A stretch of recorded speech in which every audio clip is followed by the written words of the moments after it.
Let's discuss an article from General Study Paper 3 of subsection Economics. Name of the article is Interstate Rivalry that is Fueling India's Growth.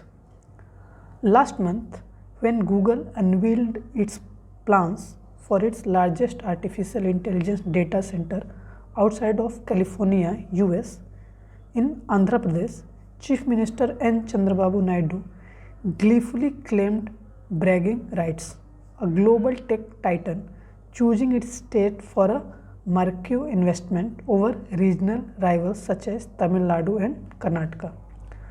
The jubilation in Visakhapatnam, Andhra Pradesh could be heard across state borders.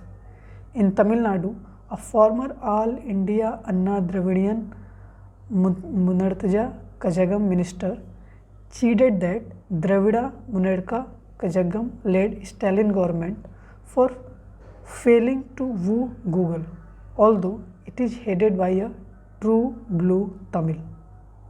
Across another border, a Karnataka minister suggested with barely concealed envy that Andhra Pradesh has lured Google with extravagant subsidies. Strip away the politics, though, and what you see is something profoundly healthy. Competition among states for investment, a potentially powerful engine for growth. For the first time in decades, chief ministers are not queuing in Delhi's corridors of power, but are in boardrooms of multinationals and corporate conclaves, persuading investors that India's best destination in their states. Subtopic under this article is Central Patronage to Competitive Federalism.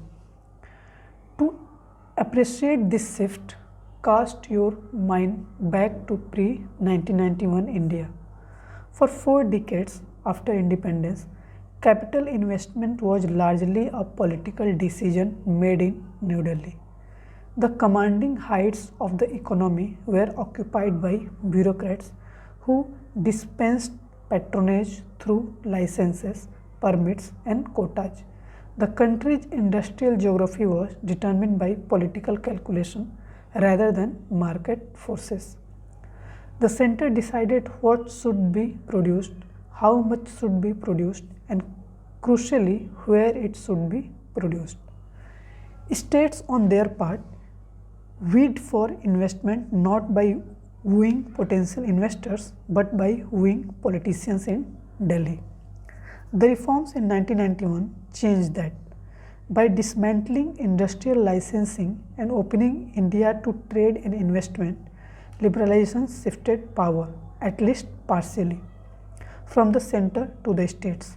One of the unstated hopes then was that economic freedom would unleash competition among states to attract investors through better infrastructure, governance, and policy stability.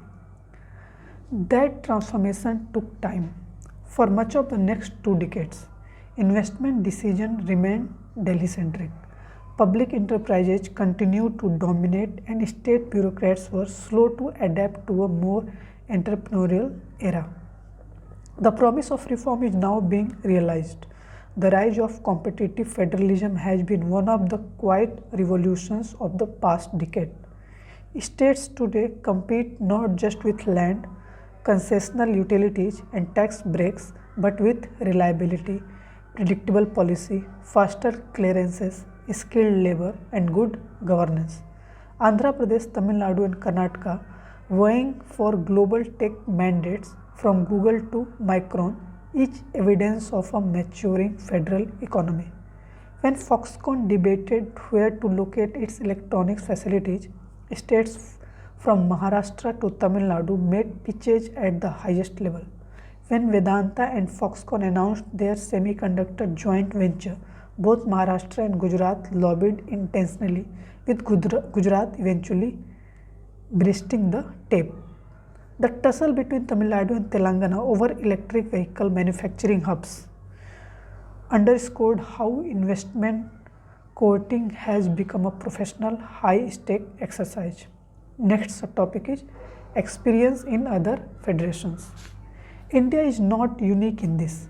Healthy subnational competition is a defining feature of all successful federations. In the United States, when Amazon announced plans for a second headquarters, over 200 cities submitted proposals offering tax breaks, infrastructure support, and workforce commitments. Although critics called it a subsidy race, it forced cities to improve governance and transparency. Many of the proposals later formed blueprints for urban renewal projects, even where Amazon did not invest. In Germany, the federal land states compete to attract high-tech industries. Bavaria's transformation into an innovation hub, home to BMW, Siemens, and cluster of Mittelstand firms, owes much to policy agility that other German states have since emulated. Australia and Canada show similar patterns.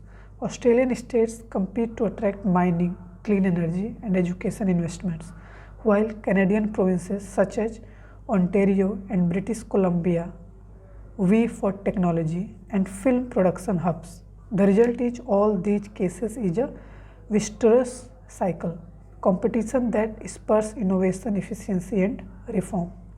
India's own states are now entering that league.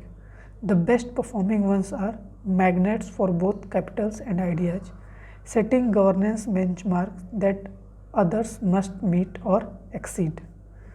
The center, to its credit, has encouraged this shift, ranking on ease of doing businesses, startup promotion, and export readiness have intensified competition in constructive ways. Investors, once daunted by India's bureaucracy, now see its regional diversity as a positive, multiple entry points, each with distinct strengths. Andhra Pradesh ease of doing business, Punjab's entrepreneurial verve, Tamil Nadu's skilled workforce, Gujarat's infrastructure, Jharkhand's mineral base, and Uttar Pradesh's vast untapped potential. Each is part of a mosaic that together makes India a federation of opportunity. Competition, of course, carries risks. It should not degenerate into a race to the bottom. States must guard against reckless subsidies or indiscriminate land giveaways that undermine fiscal stability. The smarter path lies in competing through competence and credibility, not concessions. Healthy rivalry also fosters imitation of best practices. When one state reforms single window clearances, others follow. When one launches an EV policy, others sharpen theirs. A Haryana success provokes a Himachal response. A Madhya Pradesh reform triggers a Chhattisgarh's recalibration. An Odisha initiative spurs West Bengal to better it. This dynamic cross-state learning is driving policy diffusion across India, a hallmark of vibrant federalism. The global manufacturing and services landscape is now in churn. As multinationals diversify away from China, they seek scale, predictability, and credible governance. The plus one in the China plus one formula must be earned state by state. No investor lands in India in the abstract. They land in Bengaluru, Bhopal, and Bhubaneswar. In that sense, India competes globally through its states. Next subtopic is the new federal compact. In just 3 decades, India has moved from a permission-based economy to a persuasion-based one. States no longer queue for Delhi's patronage, they campaign with CEOs and investors, pitching their case with confidence and data.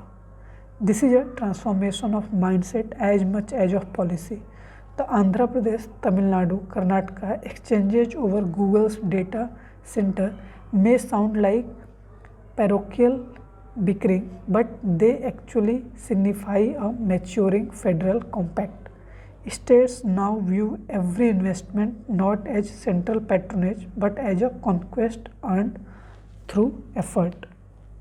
Every time Andhra Pradesh secures a tech data center, or Gujarat wins a semiconductor plant, or Uttar Pradesh electronics parks around Noida light up with new investment, or West Bengal breathes life into its ports and power grids to attract industry. The benefits ripple far beyond states' borders. Each success strengthens supply chains, builds skills, and deepens India's industrial fabric. The bottom line in the race for investment, every state that wins for itself also wins for India. Summary is, states are no longer queuing for Delhi's patronage but are campaigning with investors and pitching their ideas, their case with confidence and data. So this is all about this discussion.